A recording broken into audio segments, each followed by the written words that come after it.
Bismillahirrohmanirrohim. Voqelikdan inson vujud talab qilgan narsani his qiladi. Lekin voqedan vujud talab qilgan narsani his qilishlikni o'zi bilan vujud talabini to'g'ri qondira olmaydi. Buni ushbu misolda osonroq tushunishimiz mumkin. Agar kasal bo'lsangiz, sizga biron dori tavsiya qilinsa, siz u dorini sotib olasiz. Lekin doridan qanday foydalanish haqida ko'rsatma yoki shifokor maslahatisiz undan to'g'ri foydalana olmaysiz. Moddiy talabingiz kuchayib, chiroyli mebel sotib olasiz. Lekin bu mebelni qanday yig'ish haqidagi ma'lumotsiz yo mutaxassis ko'rsatmasisiz undan zavqlana olmaysiz. Ma'naviy talabingiz kuchayib, farzandingizni har tomonlama mukammal inson qilib tarbiya qilmoqchi bo'lasiz. Lekin farzand tarbiyasi haqidagi ko'rsatmalarsiz kerakli natijaga erisha olmaysiz. Ruhiy talabingiz kuchayib, hayotingizni har bir lahzasini Alloh buyruq va taqiqlariga rioya qilib yashamoqchi bo'lasiz. Lekin Qur'on va hadissiz xohishingiz orzuligicha qolaveradi.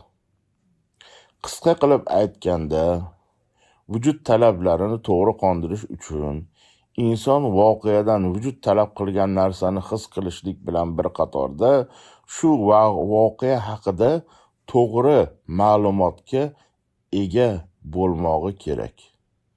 Agar voqea haqida to'g'ri ma'lumot bo'lmasa, fikrlashlik ham bo'lmaydi. Shuning uchun voqea haqida to'g'ri ma'lumot ham miya, sezgi a'zolari, vujud talablari va voqea kabi fikrlashlik hosil bo'lishi uchun zarurdir.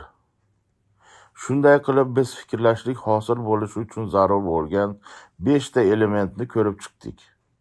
Endigi muhim masala aqlni qanday boshqarish kerakligini bilishdir.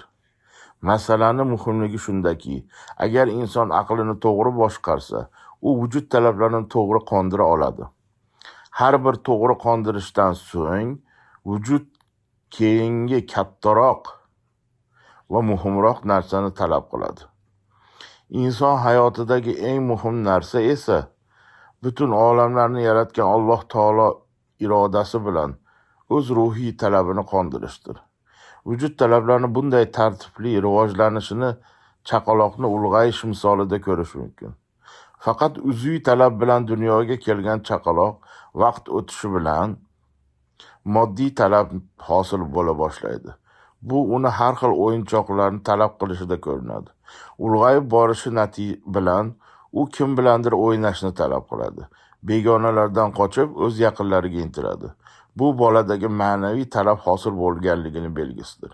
Yana ham ulg'aygach, bolada ruhiy talab bo'la boshlaydi. Bu uning kim eng kuchli, eng aqlli va qudratli ekani haqida bahs qilishida ko'rish mumkin.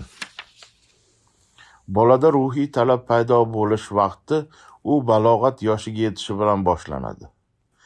Islom dini ko'rsatmalarida qiz bolalar agar qizlik alomatlari zohir bo'lsa, 9 yoshda balog'atga yetadi.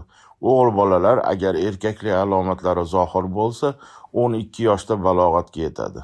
Agar bu alomatlar zohir bo'lmasa, o'g'il bolalar va qiz bolalar 15 yoshda balog'atga yetadi.